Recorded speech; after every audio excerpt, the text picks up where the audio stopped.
తగిన సీట్లు కేటాయించాల్సిందే. అన్ని పార్టీలకు రాష్ట్ర కాపు జేఏసీ అల్టిమేటం.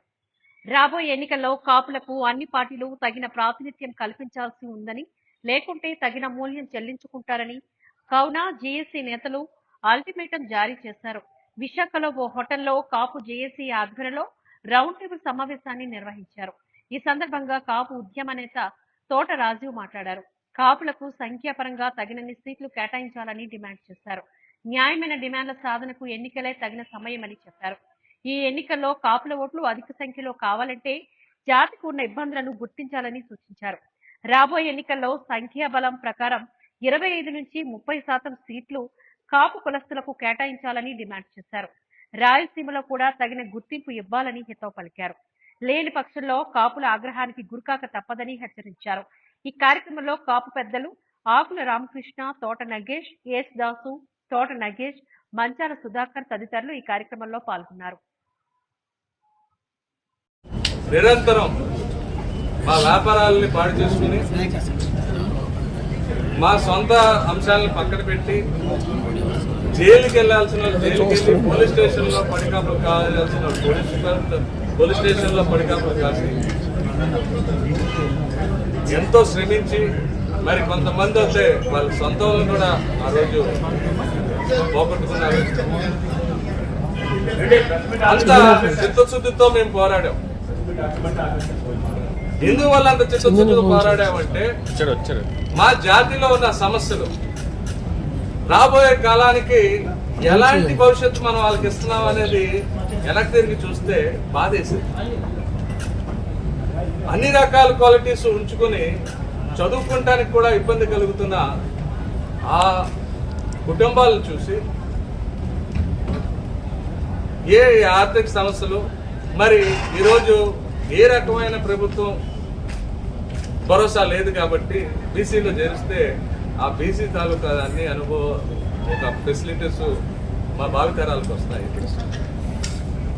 ఈరోజు మా లక్ష్యం ఒకటే, మేము చేసిన పోరాటానికి 80% మేము సక్సెస్ అయ్యాం.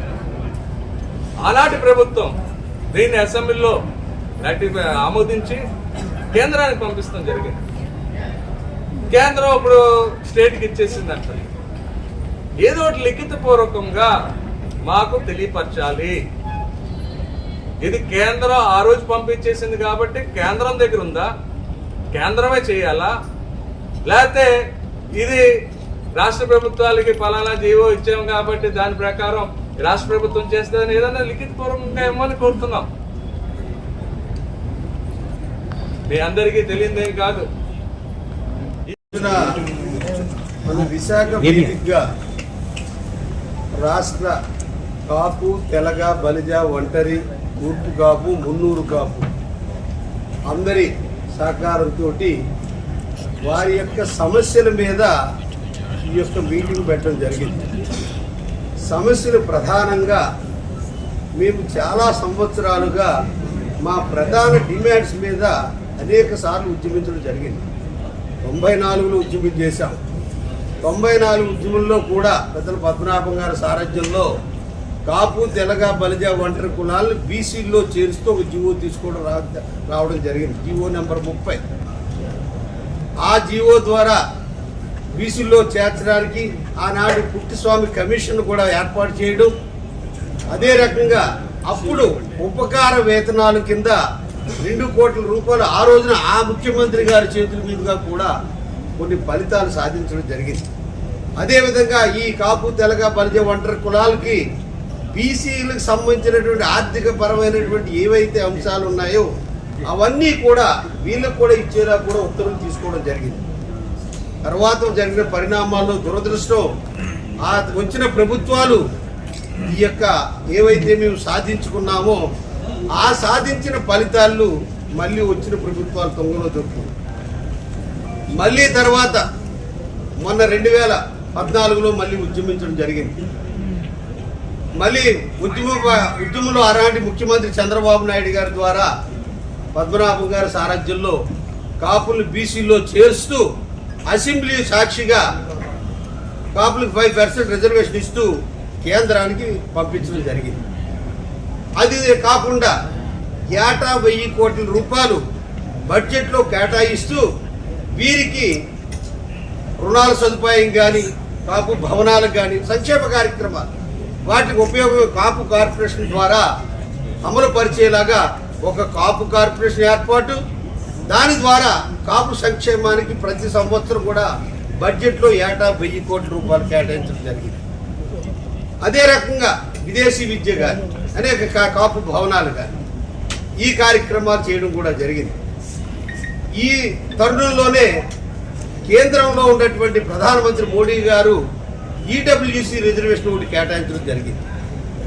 దానిలో భాగంగా బీసీ రిజర్వేషన్ వచ్చే ముందు తాత్కాలిక బెనిఫిట్గా ఆ రోజున ఈడబ్ల్యూసీలో 10%లో 5% ఈ కాపు తెలగ బలిజ ఒంటరి కులాలు కేటాయిస్తూ వీరికి కేటాయించే జీవో కూడా ఇవ్వడం జరిగింది.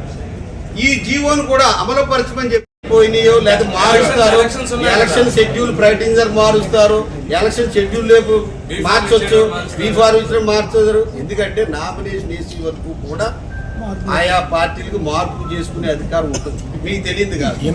కాకపోతే మేము మా డిమాండ్స్ మేము పెట్టవలసిన బాధ్యత మా మీద ఉంది. మా బాధ్యత మా మీద ఉంది. మీరు ఇంతమంది రాష్ట్ర వ్యాప్తంగా ఉన్నటువంటి కాపు నాయకులు అందరూ దిక్కు చేయలేదు. గత ప్రభుత్వం ఏమీ చేయలేదని తేల్చారు. ఈ ప్రభుత్వం కూడా ఇచ్చిన హామీలన్నీ పక్కన పెట్టిందని తేల్చేశారు. కొంతవరకు మీకు చేశారు. ఈ ప్రభుత్వం అయితే ఏమీ చేయలేదని తేల్చారు. రాజ్యాధికారం కాపులకి లేదు, రాదు అనేది మీ మనోవేదన, బాధ. మీ నుంచే ఒక పార్టీ పుట్టుకొచ్చింది, వేరే వాళ్ళకి సపోర్ట్ చేసిన కాపు జేఏసీ మొత్తం రాష్ట్ర వ్యాప్తంగా అనంతపురం నుంచి శ్రీకాకుళం వరకు ఉన్న మేమందరం కూడా సపోర్ట్ చేసి మేము గెలిపిస్తాం. ఇప్పుడున్నటువంటి పొత్తుని టీడీపీ నుంచి సీట్లు పెంచుకుని మీరు సీట్లు తెచ్చుకోవచ్చు కదా, ఆ ప్రయత్నం ఎందుకు చేయట్లా? ఒక్కొక్కరు ఒక్కొక్క పార్టీలో ఉండి మీరే చూపిస్తున్నారు కదా, ఇంకా మీ చాలా మంచి ప్రశ్న వేశారు. Very good question. దీంట్లో ముఖ్యంగా కాపు చేసి పెట్టిన డిమాండ్స్ ఉన్నాయి.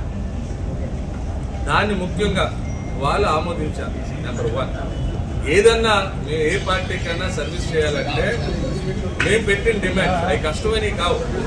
అప్పుడు గత ప్రభుత్వమే ఆమోదించి పంపించింది.